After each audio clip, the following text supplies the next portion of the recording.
Halo semuanya, Assalamualaikum warahmatullahi wabarakatuh. Jumpa lagi dengan saya Rizky Ismail.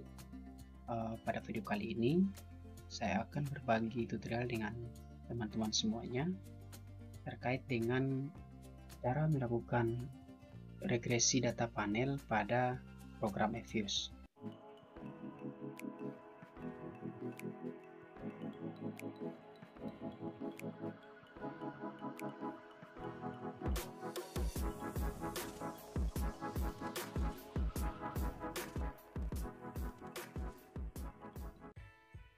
Oke, sebelum kita melakukan pengolahan data di Fuse, sebaiknya kita harus mengetahui dulu apa itu regresi data panel. Nah, di sini sudah ada penjelasan terkait dengan regresi data panel. Yang pertama, apa itu sih regresi data panel? Regresi data panel merupakan regresi yang menggabungkan data time series dan data cross section. Nah, yang kedua, pendekatan dalam mengestimasi regresi data panel. Di sini terdapat 3 pendekatan yang bisa teman-teman lihat. Yang pertama yaitu Common Effect Model atau CEM. Yang kedua Fixed Effect Model atau FEM. Dan yang ketiga Random Effect Model atau FEM. Nah, setelah kita melakukan pendekatan dari ketiga model estimasi seperti ini, selanjutnya kita akan melakukan pengujian di dalam pemilihan model atau uji pemilihan model ini, di mana untuk uji pemilihan model itu terdapat 3 pengujian. Yang pertama uji Chow, di mana uji Chow ini digunakan untuk memilih antara metode Common Effect atau Fixed Effect dengan pengambilan keputusan sebagai berikut. Jika nilai p-value atau cross section G-square itu lebih kecil dari 5%, maka dapat dikatakan metode yang digunakan yaitu Fixed Effect. Sebaliknya, jika nilai p-value cross section G-square itu lebih besar dari 5%, maka dapat dikatakan bahwa metode yang digunakan adalah metode Common Effect. Nah, selanjutnya untuk uji Hausman. Di sini uji Hausman digunakan untuk menentukan apakah metode random effect atau metode fixed effect dengan pengambilan keputusan sebagai berikut. Jika nilai p-value cross section G-square itu lebih kecil dari 5%, maka dapat dikatakan bahwa metode yang digunakan adalah metode fixed effect. Sebaliknya, jika p-value cross section G-square itu lebih besar dari 5%, maka dapat dikatakan bahwa metode yang digunakan adalah metode random effect. Selanjutnya yang ketiga yaitu uji Lagrange multiplier, adalah uji yang digunakan untuk mengetahui apakah model random effect model atau model common effect yang paling sesuai. Jika nilai probabilitas Bruce Pagan itu lebih besar dari 0,05, maka model yang dipilih adalah random effect model. Dan sebaliknya, jika nilai probabilitas Bruce Pagan itu lebih kecil dari 0,05, maka model yang dipilih adalah common effect model. Selanjutnya untuk kesimpulan, di sini sudah ada uji Chow, uji Hausman, dan uji Lagrange multiplier. Nah, untuk menentukan kesimpulannya akan kita lakukan pengujian terlebih dahulu di program Fuse. Nah, untuk itu sebelum kita melakukan pengujian di program Fuse, kita lihat dulu data tabulasi data penelitiannya. Di sini dapat teman-teman lihat untuk variabel penelitian. Di sini ada satu variabel dependen dan ada 6 variabel dependen. Dan untuk jumlah perusahaan di sini terdiri dari 32 perusahaan dan untuk periode penelitian yaitu terdiri dari 5 periode penelitian, sehingga jumlah observasi dapat dilihat di sini yaitu sebanyak 160 observasi yang didapat dari 32 perusahaan dikalikan dengan 5 periode penelitian. Nah, selanjutnya kita akan masuk pada program Efuse. Kita akan melakukan pengolahan datanya. Setelah teman-teman buka program Efuse, akan muncul tampilan seperti ini. Selanjutnya kita klik pada bagian Create a New Efuse Profile. Nah, setelah muncul bagian seperti ini, pada bagian Our File Structure Type di sini kita klik, kita ganti pada pilihan Balanced Panel karena data yang akan kita olah yaitu data panel. Untuk frekuensi ya kita tetap pakai annual karena data tahunan. Selanjutnya untuk start date atau tahun awal, di sini kita lihat tahun awal yaitu 2016 sampai 2020. 2016 sampai pada tahun 2020. Sedangkan untuk jumlah observasi, number of cross section ini yaitu jumlah observasi yaitu sebanyak 160.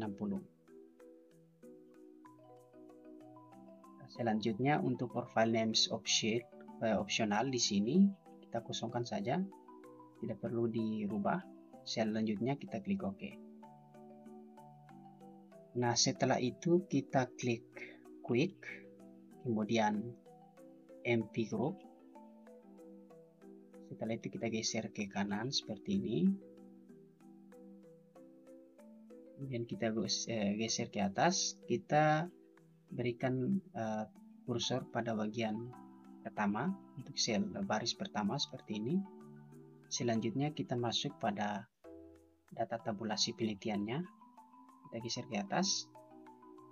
Selanjutnya kita blok dari baris pertama di atas, baris judul ini. Selanjutnya kita blok secara keseluruhan seperti ini. Kita tarik.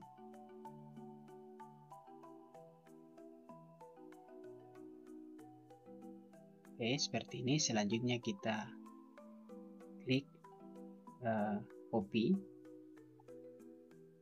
Selanjutnya kita masuk pada program Efuse. Kemudian kita pastikan. Oke, sudah ya teman-teman. Nah, setelah itu kita akan melakukan penentuan model atau pendekatan model. Ini akan kita melakukan pendekatan model untuk common effect model, fixed effect model, dan random effect model. Nah, yang pertama kita akan melakukan pengolahan data untuk pendekatan common effect model. Caranya kita klik Prop, selanjutnya Make Equation. Nah, pada rumus yang ada seperti ini, untuk konstantanya atau C ini hapus. Selanjutnya kita arahkan kursor ke depan Y. Kita klik ketik spasi, kemudian ketik konstantanya C seperti ini. Oke, setelah itu kita klik panel option untuk menentukan model common effect. Untuk non ya kita biarkan seperti ini, tidak perlu dirubah. Selanjutnya kita klik OK. Nah, ini ya teman-teman model common effect seperti ini modelnya. Selanjutnya untuk menyimpan kita klik freeze, kemudian name, kemudian kita ketik change. Ini untuk model common effect. Selanjutnya kita klik OK. Kita keluarkan. Kembali pada model yang model sebelumnya di sini. Selanjutnya kita klik estimate. Dan untuk rumusan persamaannya. Ini tidak perlu kita rubah. Selanjutnya kita klik panel option.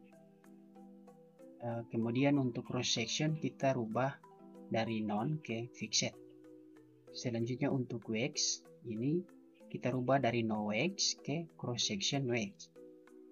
Selanjutnya kita klik OK. Nah, ini teman-teman model efek modelnya. Untuk menyimpan kita klik freeze, kemudian name. Selanjutnya pada kolom ini kita ketik saja file atau fixed effect model. Selanjutnya kita klik OK, keluarkan. Kita kembali pada model yang sebelumnya. Selanjutnya kita klik estimate, panel option. Pada cross section ini kita ganti dengan random. Tidak perlu dirubah lagi untuk periode. Selanjutnya kita klik OK. Nah, ini ya teman-teman untuk model random efeknya. Untuk menyimpan kita klik freeze, kemudian kita klik name. Untuk merubah namanya, di sini kita ganti menjadi RAM atau random effect model. Selanjutnya kita klik OK. Kita keluarkan. Dan ini juga dikeluarkan. Yes. Nah, setelah kita melakukan pengujian untuk 3 pendekatan modelnya, yaitu common effect model, fixed effect model, dan yang ketiga random effect model. Selanjutnya kita akan melakukan pengujian pemilihan model. Di sini yang pertama kita akan melakukan pengujian dengan menggunakan uji cow untuk menentukan apakah model yang sesuai itu apakah model common effect atau fixed effect. Dan untuk melakukan pengujian uji cow, maka kita akan mengolah dengan data fixed effect model. Caranya kita kembali pada model fixed effect. Sini kita akan buka model fixed effect-nya.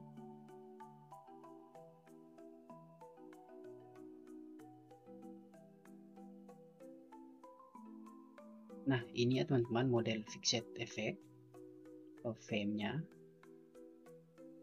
Selanjutnya kita klik view, kemudian kita klik pada bagian fixed random effect testing, kemudian kita klik precedence fixed effect atau we call it ratio. Ini. Nah, sudah muncul ya teman-teman. Ini adalah bentuk dari uji cow. Untuk menyimpannya kita klik freeze, kemudian name untuk menyimpan, kemudian kita ganti menjadi uji cow. Kemudian kita klik OK. Nah, selanjutnya untuk pengujian yang kedua yaitu uji Hausmann. Caranya kita kembalikan dulu yang ini untuk uji cow-nya, kembalikan. Selanjutnya untuk uji Hausmann kita akan menguji dengan menggunakan model RAM. Caranya kita buka dulu model RAM-nya seperti ini. Setelah masuk pada model RAM seperti ini, selanjutnya kita klik view, kemudian fixed random effect testing, kemudian kita pilih pada bagian yang ketiga atau Hausmann test. Ini ya teman-teman, kita klik OK. Nah, sudah muncul ya teman-teman model uji Hausmann. Sini untuk menyimpannya kita klik freeze, kemudian kita klik name untuk mengubah nama filenya menjadi uji Hausmann. Kemudian kita klik OK. Selanjutnya kita kembalikan dulu untuk uji Hausmann, karena kan kita melakukan pengujian yang ketiga untuk pemilihan model, yaitu uji language multiplier.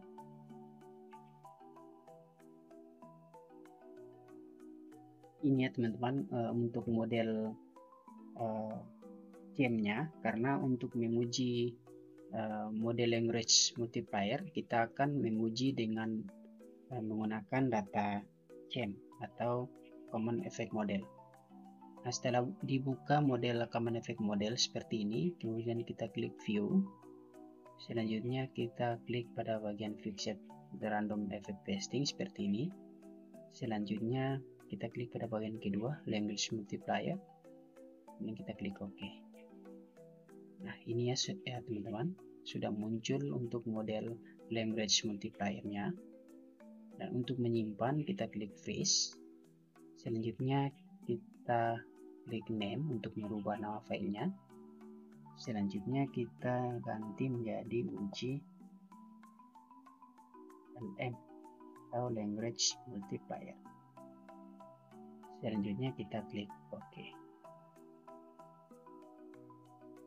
Kita kembalikan ini juga yes.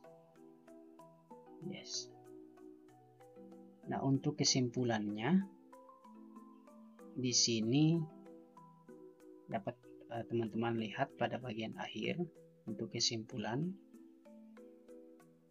Yang pertama untuk uji Chow,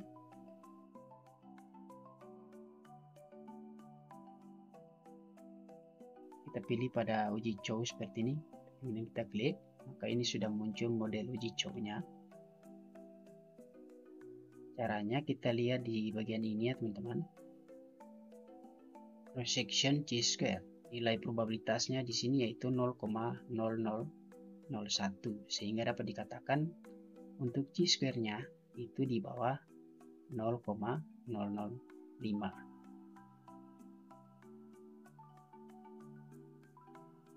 Ini ya teman-teman,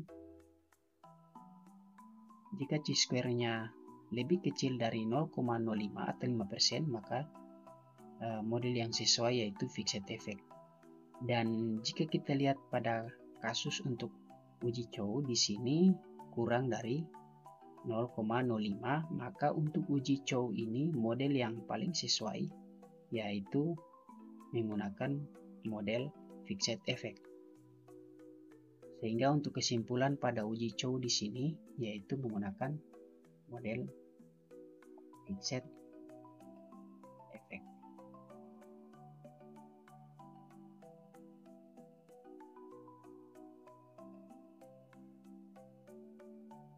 Nah, selanjutnya untuk uji Hausman, kita keluarkan dulu untuk uji Chow-nya. Selanjutnya kita klik pada bagian uji Hausman. Dapat teman-teman lihat ini model uji Hausman-nya. Sini kita kembali pada rumus untuk uji Hausman. Jika p-value cross section chi-square itu lebih kecil dari 5% atau 0,05, maka metode yang digunakan yaitu fixed effect. Dan jika sebaliknya, maka model yang sesuai yaitu random effect. Nah, untuk kasus uji Hausman di sini dapat teman-teman lihat nilai cross section randomnya ternyata lebih besar dari 0,05. Sehingga untuk uji Hausman model yang sesuai yaitu model random effect. Untuk itu kesimpulannya untuk uji Hausman yaitu random effect model atau RAM. Nah, selanjutnya untuk uji language multiplier, di sini kita buka output uji language multiplier di Fuse seperti ini, kemudian kita klik LM atau language multiplier. Sini sudah ada modelnya. Nah, untuk uji language multiplier, di sini dapat teman-teman lihat untuk nilai probabilitas dari Bruce Pagan. Teman-teman fokus pada nilai boot di sini, yaitu 0,0141,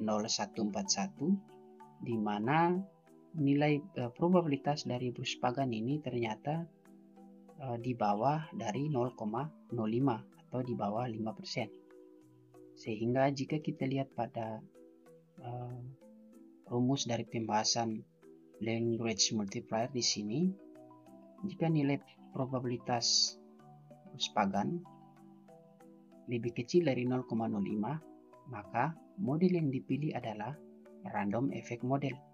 Dan jika nilai probabilitas Spruspagan lebih besar dari 0,05, maka model yang dipilih adalah common effect model. Sehingga pada kesimpulan di sini yang didapatkan untuk uji language multiplier yaitu random effect model.